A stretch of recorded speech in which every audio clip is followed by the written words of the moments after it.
Bismillahirrahmanirrahim. Assalamualaikum warahmatullahi wabarakatuh. Alhamdulillah. Salatu wassalamu ala rasulillah wa ala alihi wa ashabihi wa man tabi'ahum bi ihsanin ila yaumiddin amma ba'd. أخيرا وصلنا في نهاية البرنامج وهذه هي خلقة الأخيرة ونسأل الله أن تكون هذه الخلقة ليست بمعنى أننا قد توقفنا تماما عن البرنامج وأن ليس هناك برنامج متابعة بعدها بل نتمنى أن تكون هذه هي بداية لفتح برنامج أخرى إن لم يكن في تعلم اللغة العربية إن شاء الله. Alhamdulillah, hari ini adalah merupakan pertemuan terakhir kita dari program Arabic Speaking Class. Walaupun ini adalah pertemuan terakhir, berharap ini bukan menjadi akhir dari pembelajaran kita. Mudah-mudahan nanti selanjutnya ada pembelajaran yang lain dan mungkin insya Allah akan dibawakan oleh ustadz-ustadz yang lain. Baik, pada pertemuan kali ini karena ini adalah pertemuan yang terakhir, maka kita akan mereview atau mengulas kembali materi-materi yang sudah kita pelajari dari pertemuan yang pertama sampai pada pertemuan yang terakhir pada minggu kemarin. Baik, yang pertama itu kita mulai pada pertemuan yang pertama itu kita ada perkenalan. Nah, pada pertemuan tersebut kita mengulas bagaimana kita berkenalan dengan orang lain, dimulai dari menyapa, yang dimulai dengan salam. Kita ada contohnya, Assalamualaikum, kemudian dijawab Waalaikumsalam warahmatullahi wabarakatuh. Kemudian ada sapaan yang lain seperti kata marhaban, kemudian dijawab juga dengan kata marhaban. Selanjutnya ada kata sobahul khair, di mana balasannya boleh sabahul khair, boleh sabahun nur. Selanjutnya kita ada menanyakan keadaan. Mudah-mudahan masih ingat, kita ada kata kaifa haluk, bagaimana keadaanmu, atau kalau untuk perempuan kaifa haluki.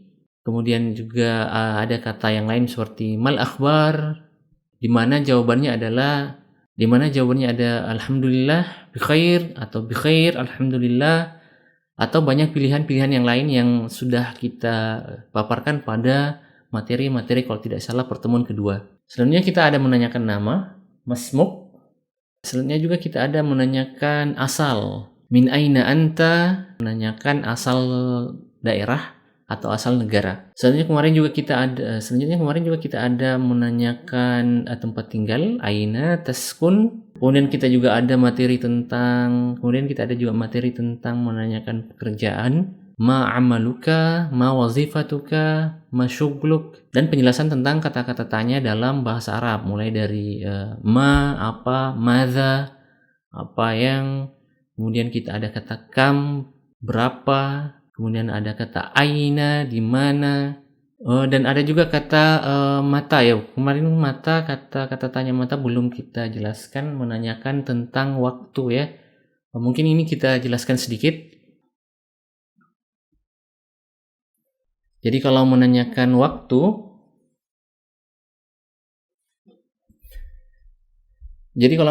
waktu kita menggunakan kata mata.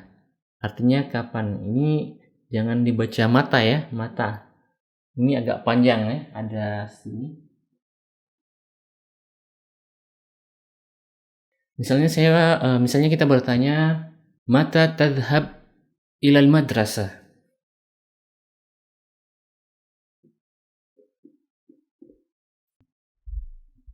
Mata, kapan, tadhhab, kamu pergi. Kapan kamu pergi ke sekolah. Mata tadhhab ilal madrasah, kapan kamu pergi ke sekolah. Atau misalnya dalam Al-Quran ada kata mata sa'ah. As-sa'ah di sini adalah, as-sa'ah sebenarnya artinya waktu ya. Jadi mata sa'ah artinya sebenarnya maksudnya adalah kapan hari kiamat, waktu hari kiamat. Atau kata-kata yang lain ya, contohnya misalnya kita mengatakan,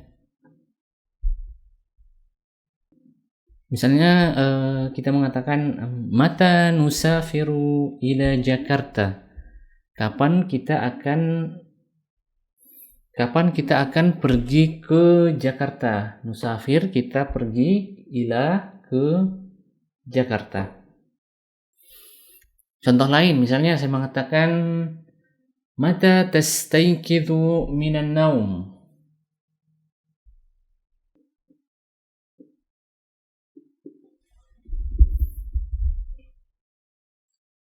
Kapan bangun dari tidur? Kapan kamu bangun dari tidur? Misalnya kapan kamu bangun? Atau kata-kata lain yang berkaitan juga tentang waktu ya. Dan kalau ada pertanyaan mengenai ini bisa ditanyakan nanti di grup kalau ada yang ingin bertanya tentang ini. Selanjutnya kemarin kita pada pertemuan minggu lalu kita ada membahas tentang bagaimana percakapan dalam jual beli atau saat kita berbelanja di pasar. Di sana juga kita menanyakan tentang harga, ada kata kam ya. Kata tanya yang sering digunakan itu adalah kam, artinya berapa. Jadi kam bikam, misalnya bikam samanuhu, berapa harganya, atau bikam cukup dengan cukup kita mengatakan kata bikam, artinya harganya berapa. Dan terakhir adalah bagaimana kita mengakhiri sebuah dialog atau percakapan.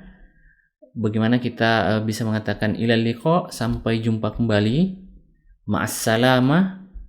Jawabannya boleh kita mengatakan misalnya ma'assalamah, atau dengan kata yang sama ilal liqa. Dan ini juga sudah dijelaskan pada pertemuan-pertemuan sebelumnya. Baik, saya kira itu saja materi kita malam ini karena ini adalah malam yang terakhir. Jadi karena ini adalah malam terakhir, jadi materi kita tidak banyak ya. Cukup harapannya sebenarnya jika ada yang ingin ditanyakan lagi mengenai materi-materi sebelumnya, mulai dari pertemuan pertama sampai pertemuan ke-8, insya Allah kita akan diskusikan di grup. Terakhir, karena ini adalah pertemuan terakhir sekaligus menutup rangkaian acara program kita Arabic Speaking Class, maka pada kesempatan ini saya sedikit berbagi bagaimana cara meningkatkan kemampuan bahasa Arab kita. Sebagaimana ada yang bertanya pada pertemuan minggu kemarin, ada yang sudah lama belajar bahasa Arab namun belum bisa berbahasa Arab. Berdasarkan pengalaman saya, ada beberapa hal yang mungkin perlu kita, ada beberapa mungkin ya menurut saya beberapa metode yang mungkin baik untuk digunakan. Yang pertama adalah ada sebuah peribahasa yang mengatakan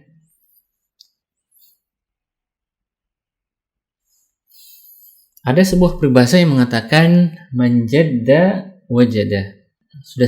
Mungkin sudah sering mendengarkan peribahasa ini. Man artinya siapa, jadda artinya bersungguh-sungguh. Kemudian ada kata wajada yang artinya mendapatkan. Sini dalam bentuk lampau. Artinya barang siapa yang bersungguh-sungguh atas sesuatu hal, maka insya Allah dia akan mendapatkannya. Artinya dengan kesungguhan tekad kita ingin mendapatkan sesuatu, termasuk dalam belajar bahasa Arab, tentunya dengan banyak belajar, mencari tahu, banyak membaca, kemudian berupaya dengan segala semaksimal mungkin yang bisa dia lakukan, insya Allah maka dia akan mendapatkannya. Insya Allah dia akan mendapatkannya. Selanjutnya dalam bagaimana kita menguasai bahasa, ada beberapa metode yang saya gunakan. Yang pertama itu adalah dengan banyak membaca ya. Nah di sini karena banyak pemula, maka minimal kita membaca Al-Quran yang memiliki terjemahan. Apalagi sekarang ada Al-Quran terjemahan per kata. Dari Al-Quran tersebut, nah kita bisa melihat makna kata-kata masing-masing kata yang ada di dalam Al-Quran. Nah, dengan memahami makna tiap kata setiap yang kita baca itu menambah wawasan dan kosakata kita tentang bahasa Arab. Begitu pula juga dengan hadis-hadis. Kita mencari hadis-hadis atau kita membaca hadis-hadis yang memiliki terjemahan. Nah, kita memahami makna kata per kata yang ada di dalam hadis tersebut. Maka insya Allah akan memudahkan kita dalam memahami dan menguasai bahasa Arab. Selanjutnya adalah setelah kita memahami dan memahami kata-kata itu, kita mencoba untuk menuliskannya. Nah, dengan menuliskannya, Yang pertama itu membantu kita untuk melatih kita menulis menulis bahasa Arab, dan juga itu memudahkan kita untuk menghafal apa yang kita telah baca tersebut. Nah, yang terakhir itu adalah setelah kita menuliskan apa yang sudah kita baca, maka kita mencoba untuk menghafal, ya sedikit menghafal apa yang sudah kita baca, apa yang sudah kita tulis. Nah, kita mulai mungkin dari yang sederhana, menghafal ayat-ayat Al-Quran, menghafal hadis-hadis, kemudian kita bisa meningkatkannya dengan menghafal percakapan-percakapan, pernyataan-pernyataan yang ada di buku-buku bahasa Arab yang lain. Atau kalau kita menemukan misalnya teks-teks bahasa Arab dan kita bisa memahami artinya, itu lebih mudah kalau kita menghafalkannya dibandingkan hanya sekedar menghafal mufradat saja atau menghafalkan kosakata.